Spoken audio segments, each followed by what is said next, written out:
6:30 to 10, 614 East Main, 830-997-7333. Barefoot at 108 East Main in Fredericksburg can help you show your Battlin Billy pride. An epic selection of Battlin Billy gear. Barefoot also has a store full of hats, tees, tanks, polos, sweatshirts, and more. New items arriving weekly. Also adult, youth, toddler, and baby items. Don't forget the faculty discount, 15% off your entire purchase every day. Barefoot, 108 East Main in Fredericksburg, online, barefootcampusoutfitter.com. The Inside Story has been family-owned and operated since 1981. The Inside Story is your custom decorating center with in-house designers, and the owners install your flooring too, so you know satisfaction is guaranteed. They sell carpet, wood flooring, ceramic tile, luxury vinyl, area rugs, wallpaper, paint, and much more. See the Inside Story's extensive showroom, Highway 16 South in Fredericksburg, online at theinsidestorytx.com.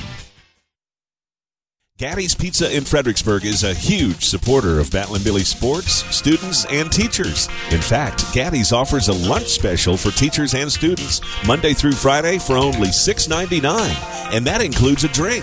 Gaddy's Pizza also has pasta, dessert, and one of the best salad bars in town. Enjoy the game room. Kids of all ages love it. Gaddy's takes pizza seriously. 2931 Highway 16 South in Fredericksburg. Billy Pride Iberalis. Who's pumped? I'm pumped. Who's pumped? I'm pumped. Who's pumped? I'm pumped. I am pumped up. I had to get that out of my system like game right day. away. Holy cow! I am pumped up, man. You need to come give the pregame. I'm fired up. The community's fired up. That's awesome. Yeah, Miller's fired up. No doubt.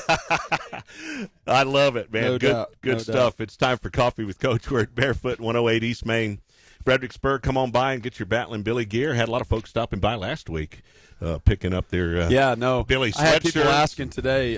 Today is Senior Teacher Appreciation Night, and so our seniors get recognized for their last home game. This is their last game on their home field, last regular season game. We'll talk about playoffs later. But we try to make that a service event rather than making it about them, and so we ask them to choose their favorite teacher all time, and that can be from their elementary school, middle school, whatever. And we had Mrs. Snyder from St. Mary's come, and she joined us for breakfast this morning, and she was asking me where she could get some gear, and I said, you got to come to Barefoot. So but anyway, that's a neat deal. The kids all write a letter to that teacher and tell them why they chose them and thank them for being an influence on their life. And so it's a really meaningful deal for those seniors, those 26 kids. And they'll go out tonight, and the teacher will stand next to them when they go out to be captains as honorary captains, and they'll wear their jersey during the game. And love it, man. It's a neat deal. But this is the best place in town to get gear. Certainly, a lot of people think that we have gear in our office. People come by my office all the time and want to know, hey, do you have any gear or whatever? And typically we don't. We buy only what we use. So anyway, great day, great start. Here we go. You ready? And off we go. We got our coffee. So we have our coffee. Work in a shop before we. No. Coffee with Coach. I had to Java Ranch. I had to get a shot of coffee in before we start, but no, that's why we were a little delayed on the start because we had to get our coffee. So.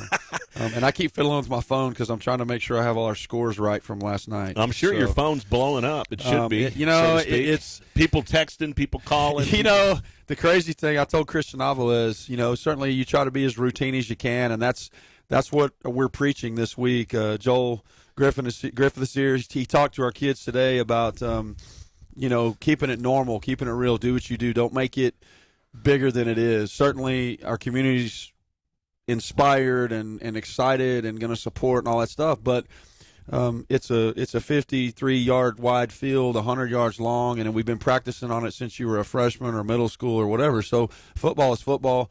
We got to go do what we do, and that's what we've been telling them all week is just do what you do. Don't try to do more. Don't try to – certainly you can't do less, but don't try to do more than you're supposed to. And that goes back to my thing about do your job, be a great teammate, and then do it for a higher purpose. And that's what we're about, but you get so busy with all this. There's so many things going on. Last home game and teacher appreciation night, and we're going to honor. We invited anybody that's an alumni that played on a district championship team. starting in 1925. We started football in 1923. The Hillbillies. As the Hillbillies, that's right. It took us 2 years to win our first district title, 1925, and then we've had 20-odd district titles along the way since then, the most recent being 2013. Prior to that, it was 1998. 98 through 95 was a pretty good run. 95, I think 96, 97, and 98 were all district titles. And then you rewind back to the 80s. 83 was, I think, your age group. I didn't contribute much, but those guys right. Well, and certainly, the cool thing is the last time we did this, the last time we played for a district title in the last game of the season was 13, and we invited those 83 guys to come be part of our pregame because they had been the last team that had won 9 games in a row. And if we won that last game to win the district title, we would have won 9 games in a row that year. So you want to honor the tradition and the heritage of the program, and so we're gonna ask those guys to come and meet our guys as we come off the field. And then we're going to recognize them on the PA system tonight, any alumni that played on a district championship team. So there's lots of excitement going on, but the point of what I was trying to tell you was so busy. I told Christian Alvarez this morning, and my wife figured it out last night. On Wednesday and Thursday, I didn't take a shower. like I was so busy. I hate to admit that, but like I went to practice Wednesday morning, busy. And I was dressed for practice, and then as soon as practice was over, I buried up in my office, and we're getting ready for senior teacher appreciation night, and we're working on playoff details, and we're working on, and Christy Moore is working her tail off helping me out, and Natalie Hanley, and I mean our whole field house is just a buzz of activity, and I looked up, and it's Thursday night, and I go home, and I hadn't had a shower in 2 days, and I'm still wearing the same clothes that I had on the day before. I'm like, oh, my God, what are you doing? I hope you at least ate a banana or an apple or something. No, I had some food along the way. I had some food along the way, but that's just the nature of it. You do what you love, and you love what you do, and you get to do it. So it's a great thing. So we got a big crowd. Got a big crowd of Miles. Billy Miles here today. No doubt. If I had hair, it would have blown it back. But I don't have any hair. Shout out to our Billy Moms who put on a great show this morning at the pep rally. Oh, there's a shot. You're all.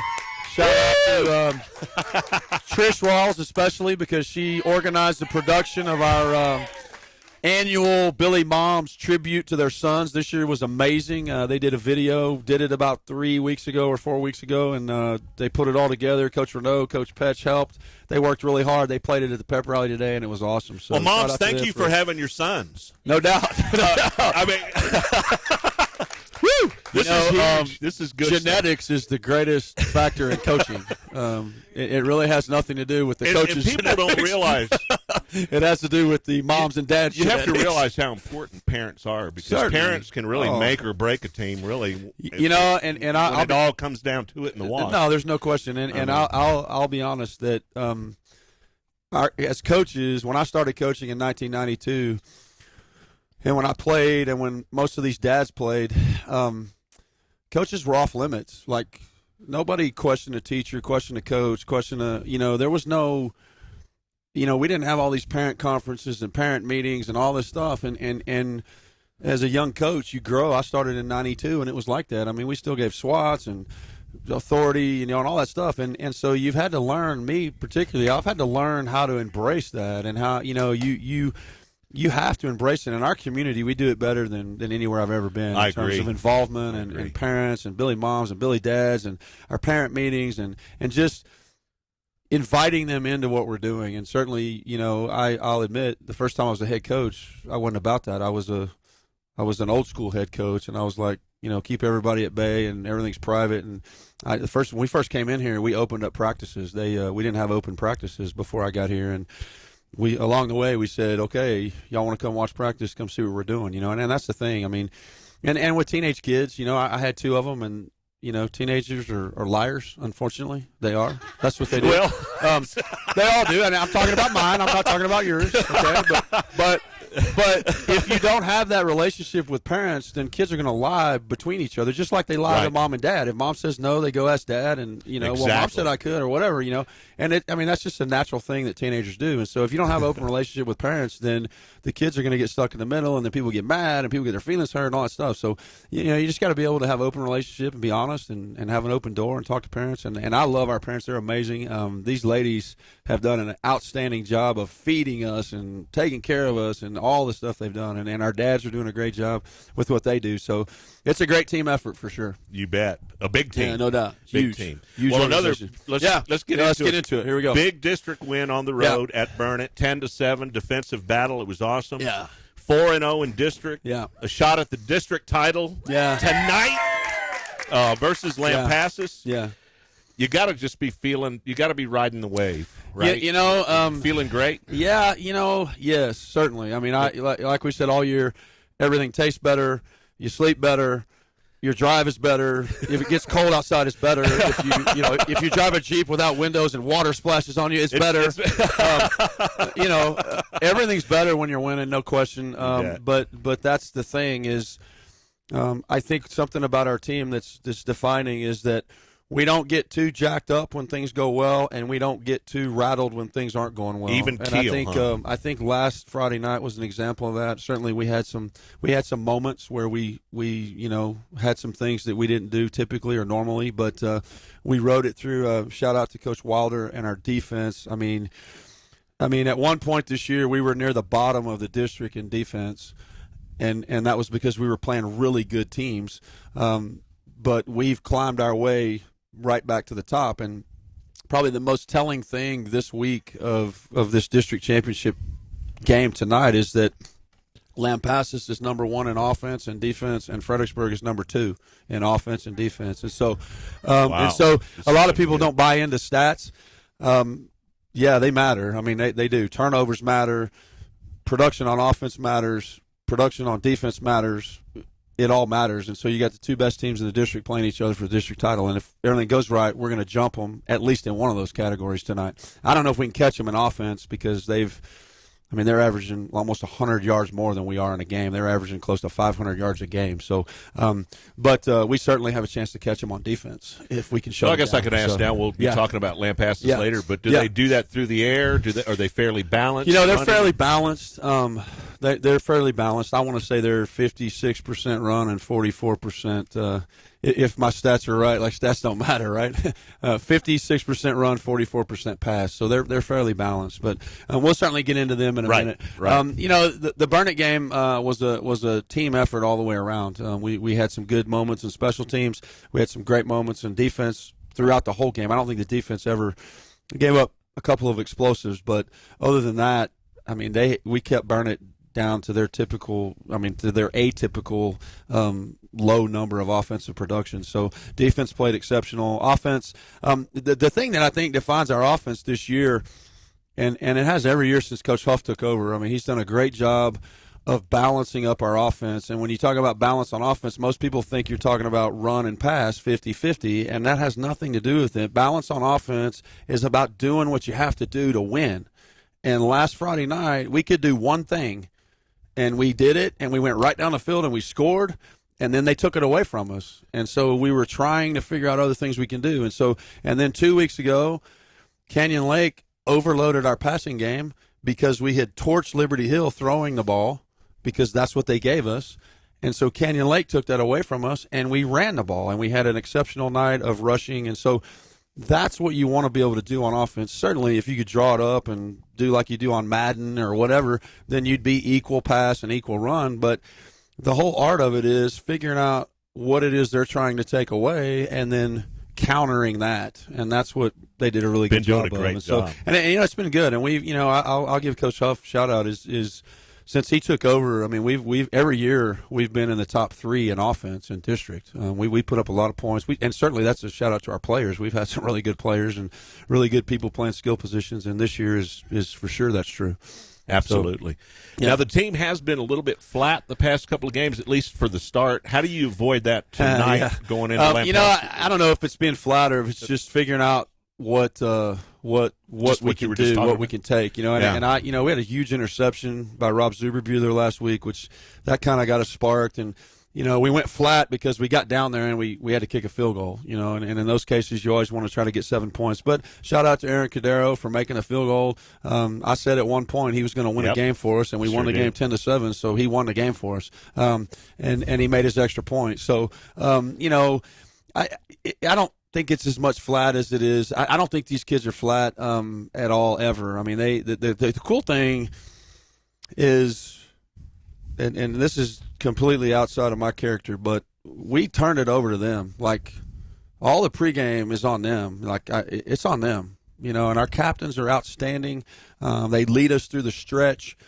They lead us on the bus. They lead us in the locker room, and like we're just standing there, And I say the things I need to say. I tell them every game I love them, and I tell them that, they need to do their job and they need to be a great teammate and they need to do it for a higher purpose. But they do all that, and in the years I've coached, there's no formula to it. You can have a team that practices really well and warms up really well, and then they play flat. Or you can have a team that the coaches all think, well, God, we're not ready and we're dead or whatever, and then they come out and they play like gangbusters. And the testament is that they're teenagers, and so who knows what they're going to do?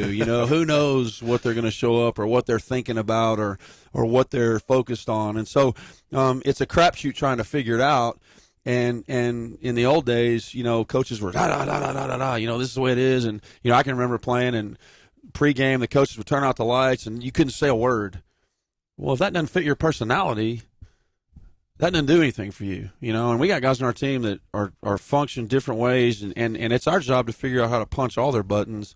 And this year, we've taken a step further to let them punch each other's buttons, And some kids like to listen to rap music, and some kids like to listen to Christian music, and some kids like to listen to country music. And if I make them listen to the 80s rock, which is what all my coaches listen to, they all hate it. So we've kind of backed up and let them do that. I don't think that they're ever really flat. I just think that it takes some time to figure out what the other team's trying to do based on what we think they're going to do. And I'll give Burnett some credit. They did a really good job. They've given up only 460 yards of passing all year. Wow. So they have the best passing defense in the district, and we knew that. And they did a lot of things up front that I mentioned last week that took things away from us, and it wasn't because they were so good. It was just because they were so random, and we couldn't figure out where they were, and we didn't know where they were. And so a lot of offensive play calling and even defensive play calling is based on percentages and statistics. And so, Coach Huff and Coach Walter have a play sheet, and when a certain situation happens, you don't know, you don't know what they're going to do on 3rd and 5. You don't know what they're going to do, so you can't call a play. So it makes it really hard. And so that was probably the biggest reason we were a little flat or a little slow, but we got it figured out. Oh, yeah, man. The defense, the cool thing is the defense always is there to give us a chance to figure it out on offense. And then sometimes it's the other way. Sometimes if we figure out what's going on defense, on offense, the defense has to take a couple of series to figure it out. So, the offense has got to go score, and that'll be the times when we start a game with an onside kick or whatever, So you just got to kind of play that game and get it going. Well, what did you see on the film as you looked at the film? What what were some of the good, bad, and ugly? Here's what I saw. I saw our 4th district win. Okay? Amen to that. And I saw our 6th win of the season. And I'll be honest, you come out of that, you watch the film, felt a lot better watching the film. Had the opportunity to go visit my daughter last week and go to the A&M game. Gig 'em. Did I just say that? Holy cow. Got to see A&M play UTSA, and so it was an awesome deal. But I got to watch the film on the way over there, and I watched the film, and I'm happy with what I see, because we're one block away, we're one step away, we're one missed assignment away from the game being what everybody wanted it to be, was a blowout. At halftime we go in, it's 10-0. I told the kids, okay, let's stop them.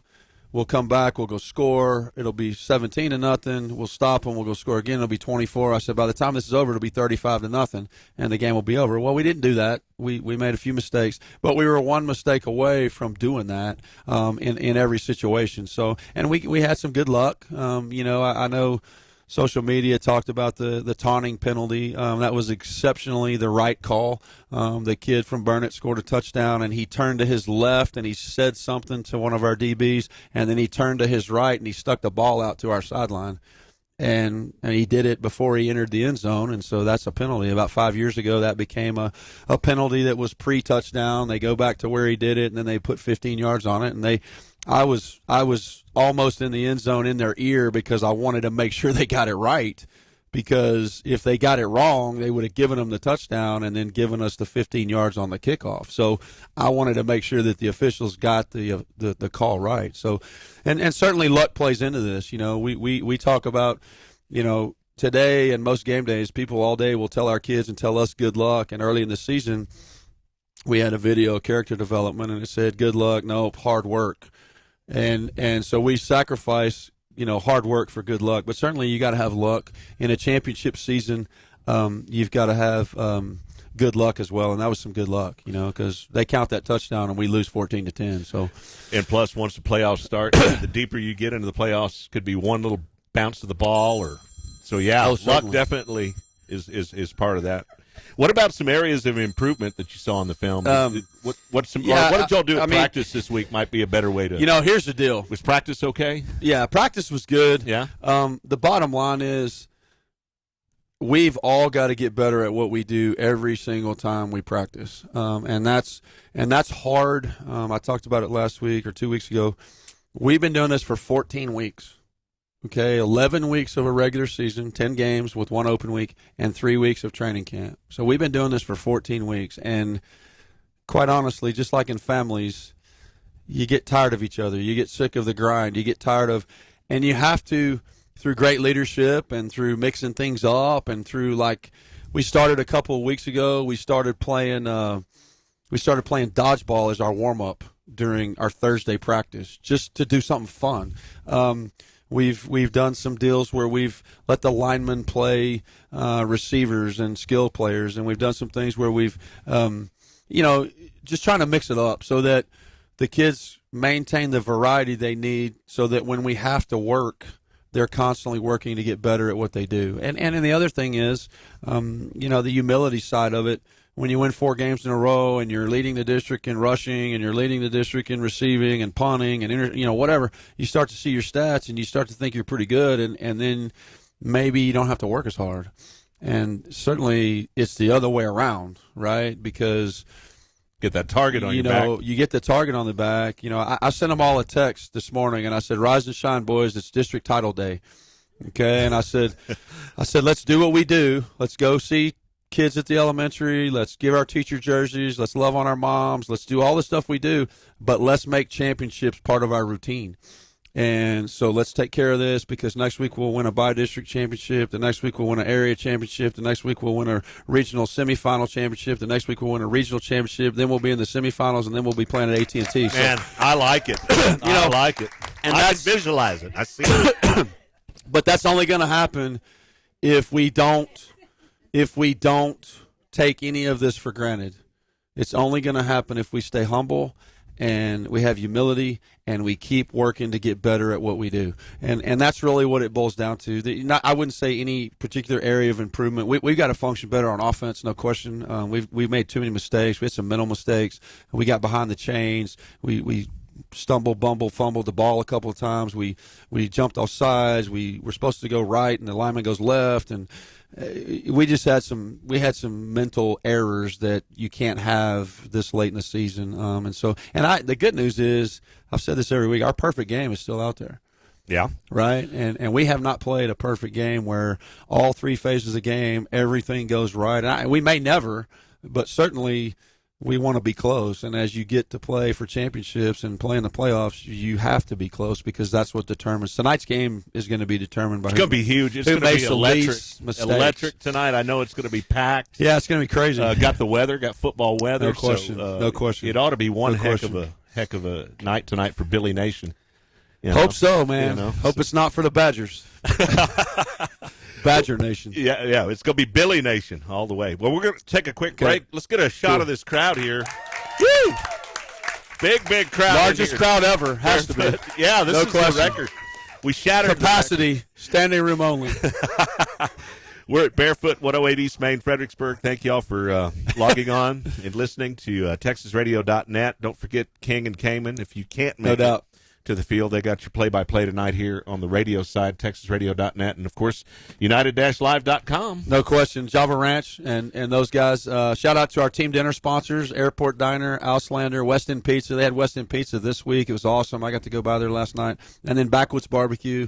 And then last week they were at David's Barbecue. So that's a great deal that our moms have put together, and it's just been a great thing for the kids. And then Whataburger. In fact, we're going to talk about the Whataburger Players of the Week when we come back right here. Yep. United-Live.com, TexasRadio.net. Arrowhead Bank has provided quality banking services for the Texas Hill Country for 96 years. This time-tested practice continues even in today's technologically advanced world. Online commercial services, person-to-person payments, and mobile banking are just a few of the products Arrowhead Bank offers for your financial convenience. Visit us today at arrowheadbanktexas.com and try us out for safe and sound banking technology. Arrowhead Bank, a better brand of banking since 1923. Member FDIC, Equal Housing Lender.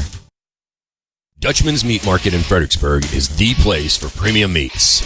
Not only can you find the best cuts of meat, but Dutchman's has fresh sandwiches for lunch, a variety of snack sticks, multiple jerkies, and dried sausage. Dutchman's also has a large assortment of rubs, spices, and sauces for all your meats. So go see Dutchman's at 1609 East Main in Fredericksburg, or call in an order at 830-997-5693 or online at dutchmansmarket.com. Don't forget the poppers! Hill Country Refrigeration has provided the Texas Hill Country with quality heating, air conditioning, and commercial refrigeration service for 45 years. They offer dependable, friendly, and professional customer service. Hill Country Refrigeration can also assist with new construction design and installation. Hill Country Refrigeration, customizing comfort in the Hill Country since 1974. Call 830-997-2584. Online, hillcountryrefrigeration.com. License number TACLB 005208C. Hey volleyball fans, Joseph Financial Partners is here to support the Battlin Billies and to help you with all of your financial goals. Whether it's saving for retirement, college savings, or even life insurance or long-term care, we've got your back. Let us serve up an appointment with you, then dig into your finances, goals, and dreams. Hey, and then we can assist and set a plan in motion and spike your goals to score. Success takes teamwork, so call Joseph Financial Partners at 830-997-4763 or check us out online at josephfinancialpartners.com. Securities are offered through LPL Financial, member FINRA. And we're back, right? We're back. Got a rowdy bunch in here. Barefoot, no doubt. East Main, Fredericksburg. Largest crowd ever. I love it. Standing room only. Winning's a beautiful thing, I'm telling you. Winning does not suck. That's right. Thank you. Well, it's time to talk about the Whataburger Players of the Week. Yeah, Whataburger Players of the Week. So, always shout out to Whataburger. Always remind people what they've done for us. You know, they've become founding level sponsors, basically. We've put them on our scoreboard video situation. They've given our Billy boosters. This is a unique thing that I think is awesome about our families. They've given us up to about $6,000 last year, $2,000 worth of gift cards, $1,000 cash, and then we raised more money when we do Oh What a Night. Next Wednesday is Oh What a Night at Whataburger. All right. Everybody to come support Battlin Billies Athletics.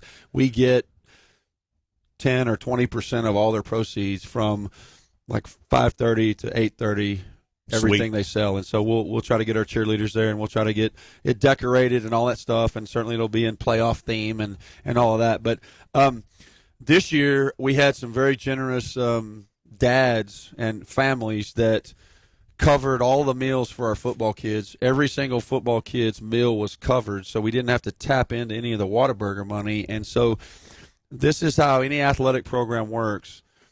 Football is able to give back to the other programs because now we can take all that money that our football moms went out and got a few years ago from Whataburger, and we can pass that along to our other sports. And so now all of our other sports are getting free meals when they travel sometimes throughout the year. And we're actually working as a Billy Booster group, Mrs. Gallagher and Todd Keener, Monica Jenwright and Heather Crocker, our team. We're working to be able to feed all of our kids next year every time they travel, so that we don't have to put it on the backs of our parents. And so that's kind of our goal, and that's kind of what we're trying to get done. So and we're well along the way because of what Whataburger's done to help us out, and then because of what the generous donations of our dads have done. So players of the week, JV last week. We only had 2 games last week, JV and freshman, just like last night.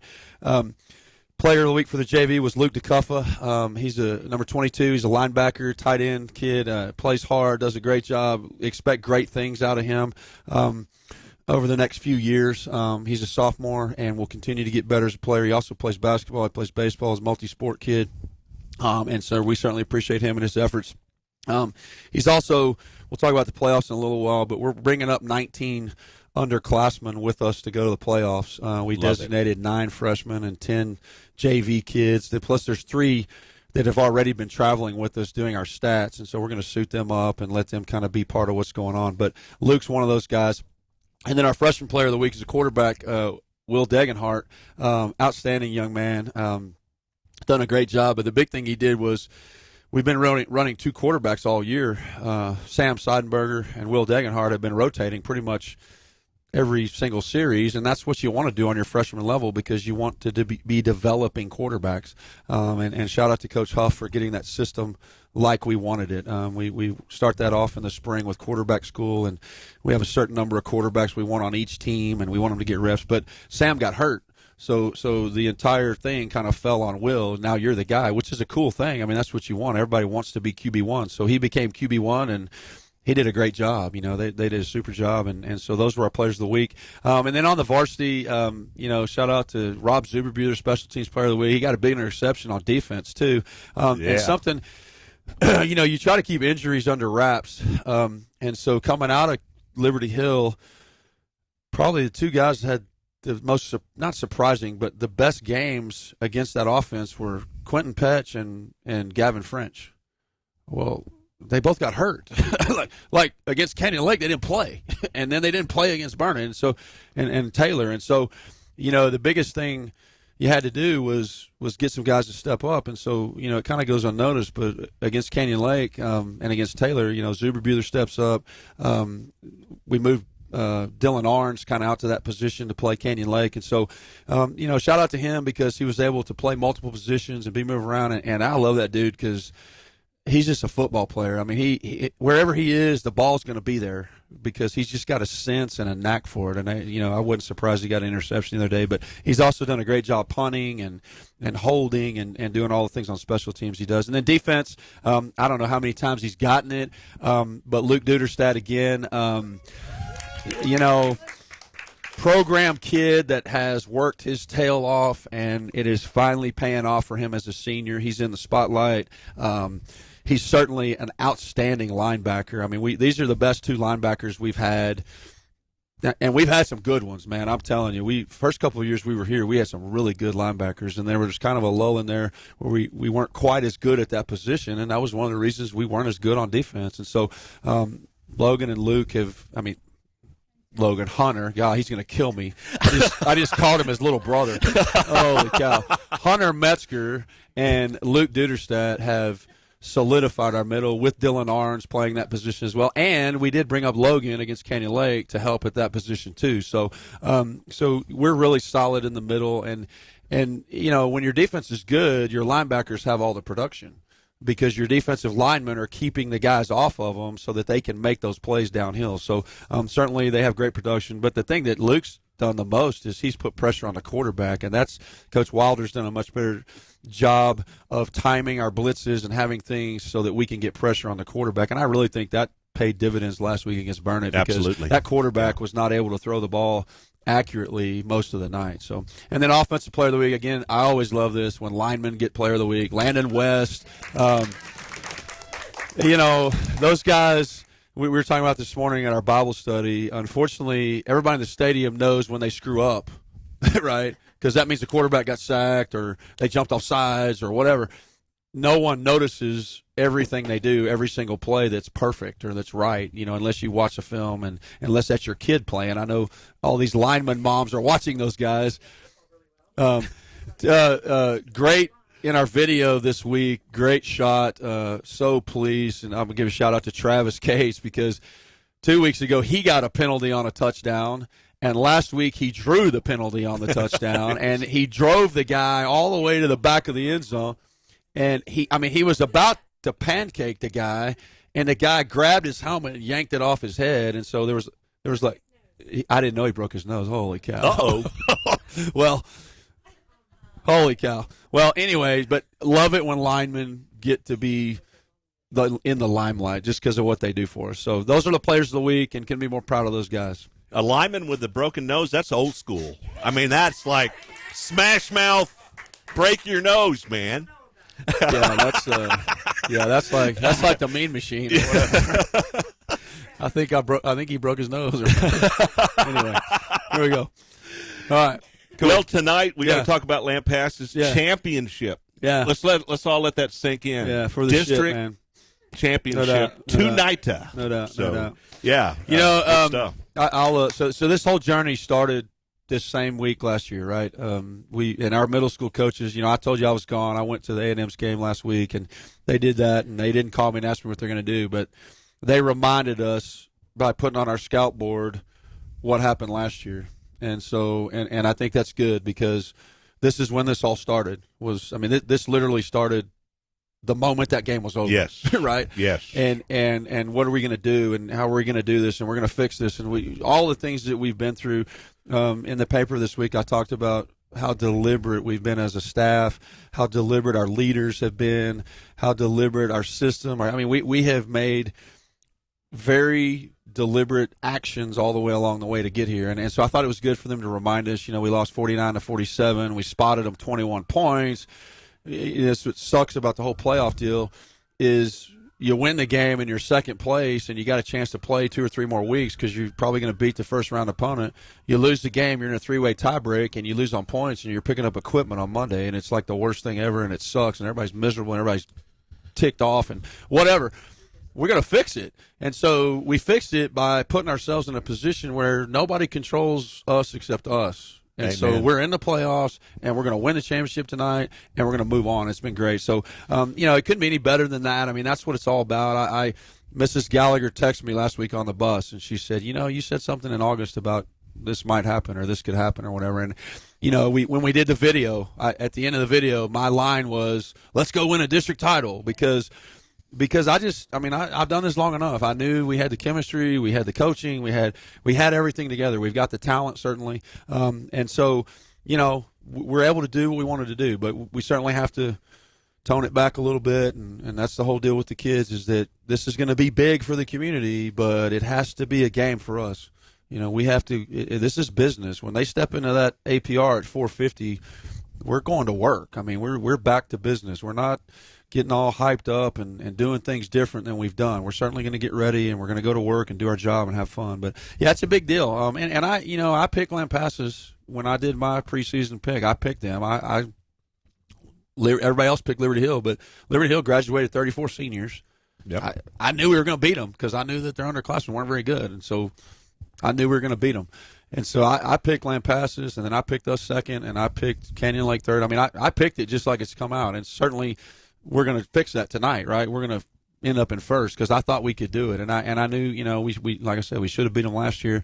They're on a rise. This group of juniors that Lampasas has, the quarterback started as a freshman. His first start or his first playing time was against us 2 years ago when he was a freshman in the second half. They pulled him off the bench and they rallied and came back. We beat him, but had he played the whole game, they probably would have beat us. And so he started every game since then. And he's an exceptional player. And he's got a couple other kids in his class. There's a really good senior wide receiver that's going to Air Force, I think. Their O-line looks like a college O-line. We're certainly blessed with a 6'6" offensive tackle ourselves, but they've got like 3 of them, like 6'5", 6'6", 6'8". They're all near 300 pounds. And so, they are a formidable foe, and they get after it. And on defense, they're really good. So, but that's, like I've said all along, that's who we want to be. So we're going to beat them tonight. And what offense do they run, Coach? Yeah, they run a spread. They're very similar to us. Like I mentioned earlier, they're 56% run, 44% pass. They're in the shotgun most of the time. What they try to do is they try to get you outflanked by formations. Which is what we do. We run so many different formations that we always try to get the defense to not have numbers, and that's what they try to do. If you don't line up right to the way they line up, then they have a gap that's empty, and they try to get in that gap, and that's what benefit their quarterback is exceptional, and so is ours. And really good at knowing which play to run. Typically, when we run a play, we have two options, or we're running an RPO, which means it's a run-play option. So we're a run-pass option where we're trying to run, but if a linebacker does something to stop the run, then we're going to throw behind it. And so they do the same thing, and they do it really well. He's a lefty. He's probably – Ace Whitehead is his name. He's probably going to be a college kicker or punter, if not an NFL-type kicker, punter. I've never seen anybody kick extra points as high as he does. I mean, if you pay attention tonight, some of his extra points are going to be higher than the goalpost, which is exceptional for a high school kicker to be able to get the ball that high. But he goes to special kicking camps and all that stuff. So he's an exceptional football player, no question. But like I said, we've got some good ones too. So absolutely, their special teams, are pretty solid as well. They've done some stuff similar to what we've done. They've run some onside kick to start some games and try to gain some momentum. But I mean, what it boils down to is I've said this about a couple of our opponents. I don't think they played quite the same schedule we've played. And certainly they're 8-1 or 8-1 or whatever, and they're ranked number 4 in the state or 7 in the state, depending on the poll, and they're ranked number 1 in our region, and all that. Good for them. That's awesome. They got to win at Battlin Billies Stadium tonight. They got to win tonight. And we're undefeated against them at home, so we've lost there twice, and I don't like playing there. Their stadium is awful. It's grass, and it's just not any good. The dressing room's terrible, so I couldn't be more happy that we're playing at home. Be at home, in front of a big crowd. So yeah, it's going to be a great thing, and it's a great place to be, and this is where we want to be every year. And this is a chance for us to grow the program. This is what we want to do every year. Once you get a taste of it, the other thing that is unique about playoffs is, I reminded our sub-varsity kids this yesterday when I was at Stony Point before we came here. We played 15 games 3 years in a row. That's 15 extra games that your opponents aren't getting to play. So your freshmen that were there that first year, they've played a season and a half more than everybody else. Right. Yeah. Right? Yeah, exactly. And so our kids are going to get to practice football for an extra week next week. So right now we've got an advantage on teams that don't make the playoffs. If we make it the second round, our kids are going to practice football for 2 weeks. And that's how – people often want to know how come teams like Liberty Hill go every year. Well, last year they had 16 weeks of practice. Certainly they had 34 seniors that were really good, and they're not there anymore. So that helps. That hurts you too. But teams that perennially go to the playoffs get better in the playoffs, and so that's a unique thing, and that's what we want to be doing. What about the Badgers defensively, Coach? How do they look? They run a 50 on defense, which is what Burnett ran. They don't move around as much. Yeah. Certainly they're going to see the film against Burnett, and they're probably going to try some of that. We expect them to blitz a little more than they probably usually do, just because of the way Burnett was able to do some stuff against us. But they just play good, solid defense. They're going to line up with a nose guard, 2 defensive tackles, and 2 defensive ends, and then 2 linebackers. And then, they're going to have a coverage shell that's going to be a 2 or a 3 or, depending on what we're trying to do. But, they do a really good job, and they play hard, and they get after it. And they're playing on a, they're playing on a high. They're a team that I would say is similar to us in regard to their history. Typically they've had some good teams, but they're not perennial every year. They have been since Coach Rogers got there 4 years ago, I think. They've climbed their way back into the championship. Last year was their first opportunity to kind of be playing for second place and making the playoffs, and this year they're playing for a district title. And so, they certainly have turned that program in the right direction. He came there after winning a state title at North Shore as the offensive coordinator. He's a Lampasas guy, and so he's a really good coach, and he does a really good job. And so, you can't ask for anything better on a Friday night at home in Fredericksburg, Texas. Should be a great matchup tonight. Should be a heck of a ball game. I was just shocked about. I wasn't shocked. I was fired up about the crowd against Tivy. We talked about that. The Tivy fans were out the gate and all the way down to the softball field trying to get in, and I expect it to be similar tonight, just because they travel well and they're fired up. So, should be a great deal. Looking forward to it. No doubt. Well, real quickly, how's the rest of the district race looking? How is it? Yeah, so stacking right up? now with District 13 and District 14, which are our two districts, we're 14-4A D1. 13 we play 13-4A D1, and that district right now there's 5 teams in each district that still have a chance to make the playoffs. Certainly in our district, us and Lampasas are in. But nobody else. Us, Lampasas, and Canyon Lake are in. Canyon Lake is in no matter what happens because they own the points against Burnett. So if Liberty Hill beats Canyon Lake by 9, Burnett's out. Wow. And Burnett will win tonight, and that'll give Liberty Hill 2 wins. And Canyon Lake will be the 4th-place team. Liberty Hill will be the 3rd-place team. If they lose or they win by less than 9 or lose, then they're out. And Canyon Lake is 3rd, and Burnett is 4th. So that's kind of how our district shapes up. The other district, Needville, is undefeated. They're the district champions already, whether they win or lose tonight. They play Sealy, I think, who has only won 1 game. 2nd and 3rd play tonight. El Campo plays Columbia tonight. Whoever wins is 2nd, whoever loses is 3rd. So the loser of our game against Lampasas will get the loser of that game, because we're 1st and 2nd. Our 1st-place team is probably going to get Brazosport. There's an outside shot. If Sealy were to beat Needville and Brazosport were to lose, then I think Sealy could make the playoffs. Brazosport plays Fulshire, who hasn't won a game in district, and Sealy plays Needville, who's won all their games in district. So probably Sealy's going to lose and Brazosport's going to win, and Brazosport's going to be 4th place. El Campo or Columbia will be 2nd and 3rd, and then Needville will be 1st. And so that's kind of how it all breaks down. Well, after tonight's game, the Billies have that number 1 seed. Correct. But let's talk about the difference between the 1 and 2 seed. Is it? Yeah. Obviously, you want that 1 seed if you can get it, but certainly 1 playing 4 is probably a big difference. But 2 and 3, and in that district, I mean that's a different type of district than what we're in. Certainly, I think they're all good. I mean, you talk about Sealy. So Sealy is when I first started coaching in the 90s, Sealy was a perennial. I mean, they have like one of the longest winning streaks in the history of high school football. I mean, I think for 3 years they didn't lose a game or something. So, El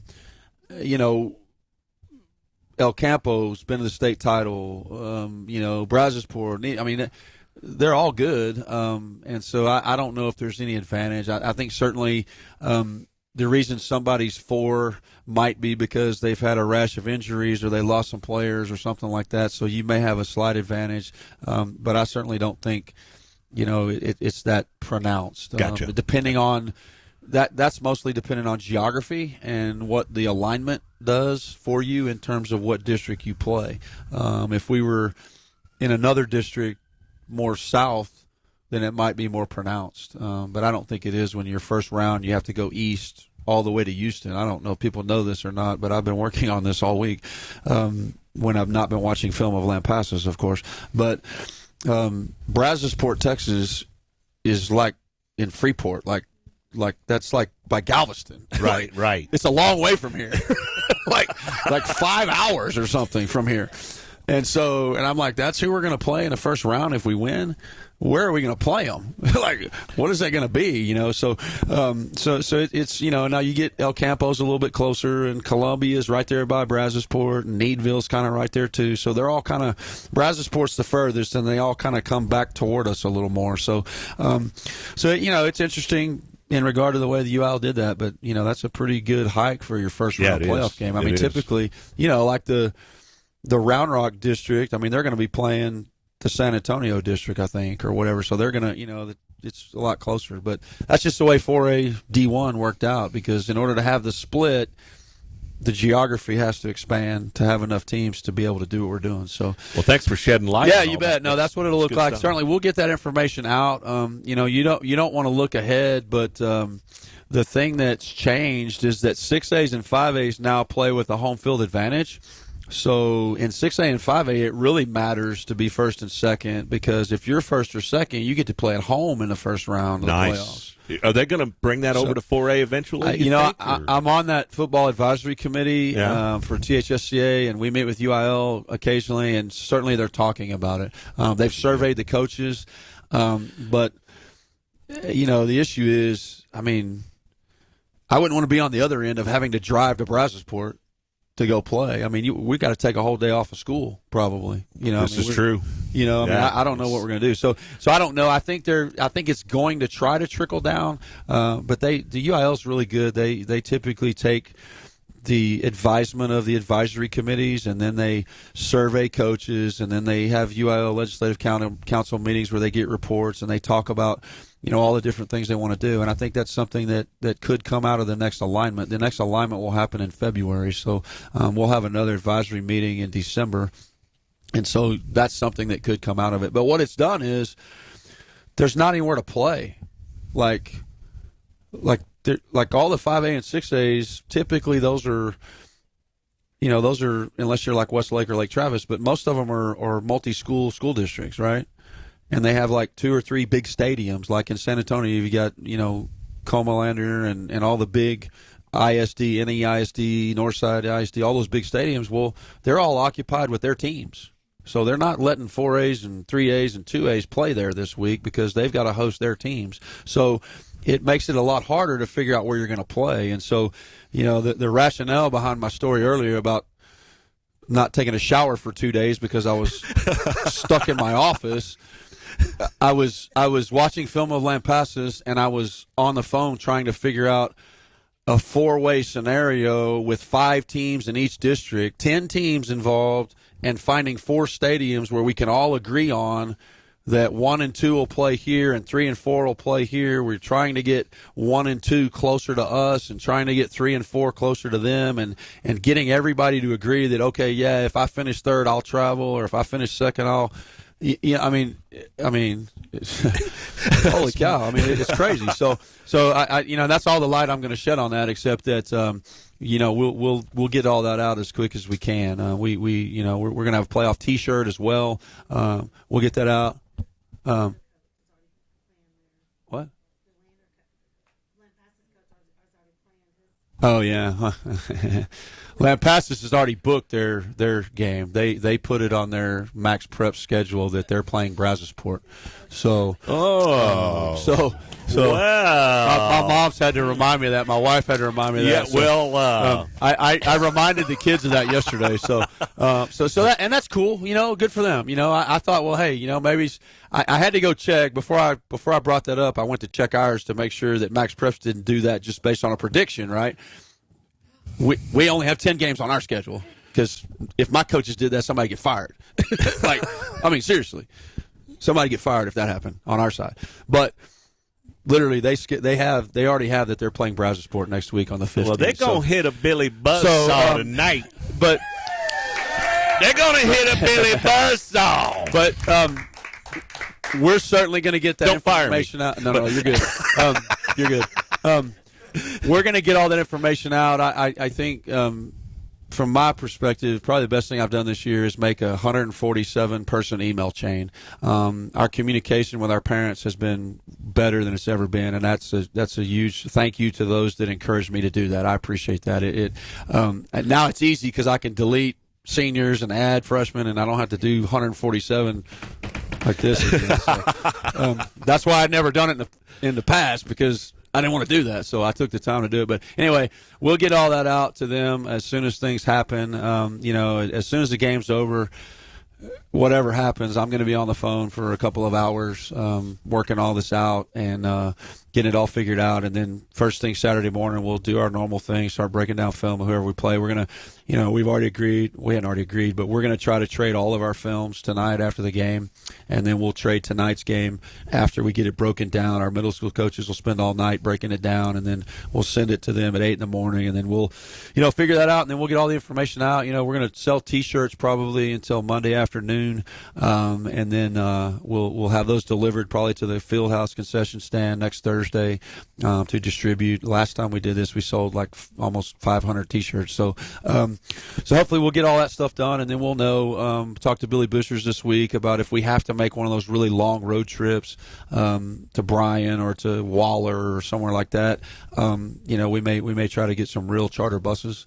Real concerned about my staff, having to teach all day and go to a pep rally and then be up and all that stuff, and then drive 3 hours on a bus, coach a football game, get the bus started, get on the bus and drive back home 3 hours. I don't know if that's the safest thing to do. So we're going to see about maybe getting a charter bus or something like that. So if we have to go on one of those long trips, but it's all exciting and it's all fun and it's cool for the community. I mean, we've had just a great year of football all the way around. I mean, I mentioned last week that 3 of our 4 Rams team won their championships. Which was awesome, and we've got one of them sitting in here today. So there you go. Hey, there you go. Awesome. Wave to the camera. There he is. All right, there we go. That's awesome. Holy cow. Anyway, it's really good. Middle school had an exceptional year. St. Mary's has an exceptional year every year. So, I mean, it's just good to be playing football. Well, how'd the sub-varsity do last night? Yeah, last night sub-varsity closed out their season. The freshmen got a 28-14 win, and unfortunately the JV lost 34-20. But I always remind people about the JV. I think the JV, their records were very close. The JV either finished 6-3 or 5-4. They only played 9 games because they didn't get to play Canyon Lake because that game got canceled. But they did a really good job, and they're all preparing to get ready. And like I mentioned, as we move forward to the playoffs, Monday's a holiday. So we're going to practice Monday morning just like we normally do on Mondays. Freshman practice is over for all practical purposes. We're only going to practice the freshmen during the period. We're going to let them scrimmage and have fun playing football. We might even let them play some billy ball with full pads, which will be really fun. Might be a little dangerous, but we'll see.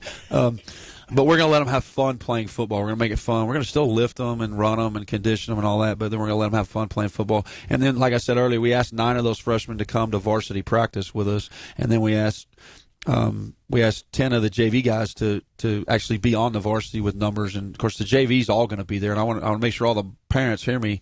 JV practice is not over just because they don't have a game on Thursday, right? The JV are committed to football until football's over. So, and typically it's hard to do that. So what we're going to do is we're going to let those guys suit up. And if we can, we're going to put some of those guys on the field. We're going to put them in special team situations or whatever. We're certainly not going to take away a spot from a senior or somebody like that. But if they can help us by getting somebody that's a multi-directional player, two-way player, then we'll put a guy in to help us get those guys some more rest. And everything you can do to make our whole team better is what you want to do. So we'll do that. And then our JV guys, if they come to practice, we're going to let them travel with us. We're going to suit them up in a jersey, and they'll just wear their street clothes with a jersey, and they can ride on the bus and go sit in the stands and whatever. We're certainly not going to make them go we're not going to make them go to Bryan, Texas, if they don't want to drive 3 hours in a bus and eat a chicken fry. I mean, that's basically what they're going to do. So, and they might want to, but they might want to do that. We certainly want them to be part of that, and they've contributed to this deal just as much as anybody has. So this is a total team deal, and so we're going to stick together and get after it. I love it. So, quickly, what about the other fall sports? How did they come out? Yeah, we talked about the state championship last week. Team tennis. That's awesome. Volleyball. Yeah, Coach King, amazing job. State cross. Let me back up. State cross country is tomorrow. Boys cross country is running at state tomorrow. So shout out to them. Applause for them, of course. Yes. They just They just left after the pep rally to go inspect the course and kind of check it out. They get to kind of jog on it today to see what it's like. I don't know if they'll let them do it today because of the rain, but they run at Old Settlers Park tomorrow at 12:30. So I encourage people to go watch that. It's kind of if you're uncertain about watching cross country, there's not a better venue than the state cross country meet, Old Settlers Park. Now it is tough to park because they make you park at Del Diamond and you got to ride a shuttle bus and it takes you a while. You need to plan at least 30 minutes. But that is a beautiful area. But it's a beautiful area. The race course there's places on the course where you can stand and you can kind of see the whole course, and that's not typical of cross country. Typical, they start and they go down this chute and they all kind of get tight and then they all disappear into the woods or whatever, and you don't see them for another 30 minutes or whatever, however long. Not 30 minutes because then you wouldn't be at state if you ran out. You're really slow. But you come back in about 5 minutes and you don't get to see them again. But and so but it's a really good venue, and Coach Aldridge has done a great job with that team. After similar to football, after a disappointing year last year for them as a program, I don't want to misspeak, but it wasn't a great year last year, and so to be able to take the boys back to state, take the team, and have a shot and do what they do, so real proud of them. And then volleyball, of course, finished their season Saturday in a playoff with Bandera to make the playoffs. Typically, when there's two teams tied in every sport but football, when there's two teams tied, they go play each other because you want a game on the field to determine your plight.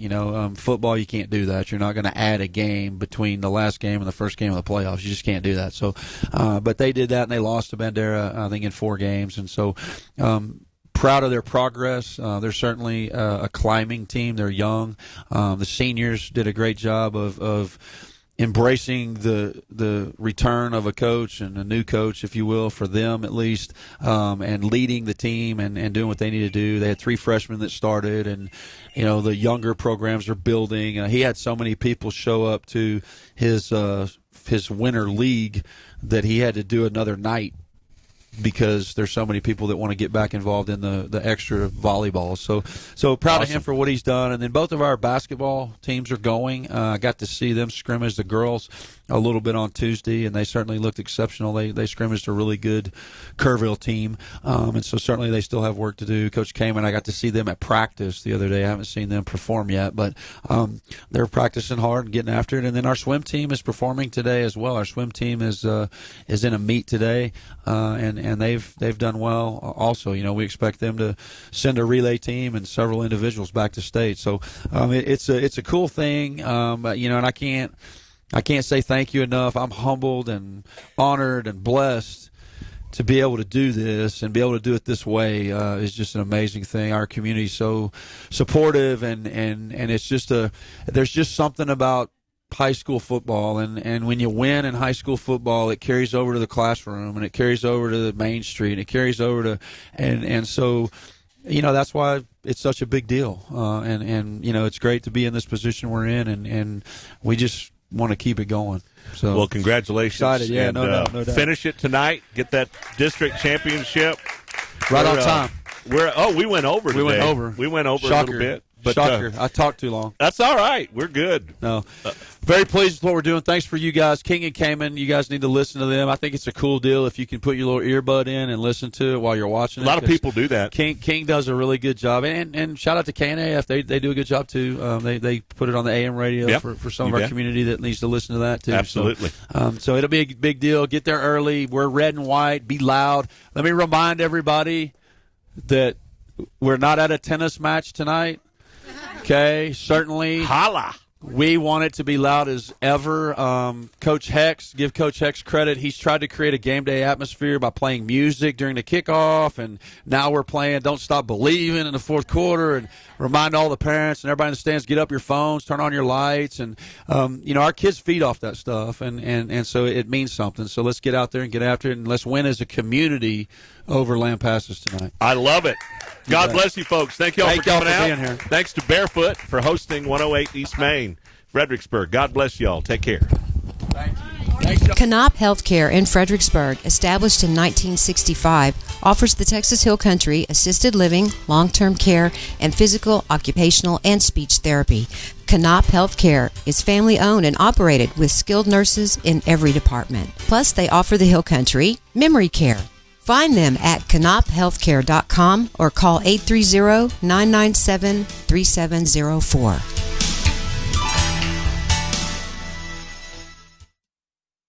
Hills of Texas Homes in Fredericksburg designs homes for you built by engineers. The Stevens family does everything in-house to build your home, so no outside architect or plan designer is required. When you're building the home of your dreams, that's peace of mind. Hills of Texas Homes has won numerous awards from the Hill Country Builders Association and Parade of Homes. Hills of Texas Homes will work with you through the entire building process. Call 830-889-7900 or visit hillsoftexashomes.com. When you have an accident in that vehicle you rely on, there is peace of mind in the Hill Country. Lance's Body and Paint, they offer all types of collision repair. They work with all insurance companies. Lance's Body and Paint is iCar certified, so you know you're getting the latest repair technology in Fredericksburg and in the Texas Hill Country. Lance's Body and Paint, Highway 290 East in Fredericksburg, supports our Fredericksburg Battlin Billies. Call 830-990-2900. Touch Well Service will take care of all your water well needs that come after drilling. They specialize in water pump installation and repairs, servicing windmills, solar pumps, jets, submersible pumps, and pressure tanks. Touch Well Service has been in business since 2002 with 83 years combined experience. Their entire staff is dedicated to their customers. Touch Well Service supports all men and women in the United States military and first responders. Touch Well Service, 830-997-2413. On the web, hillcountrywaterwell.com, and look for them on Facebook.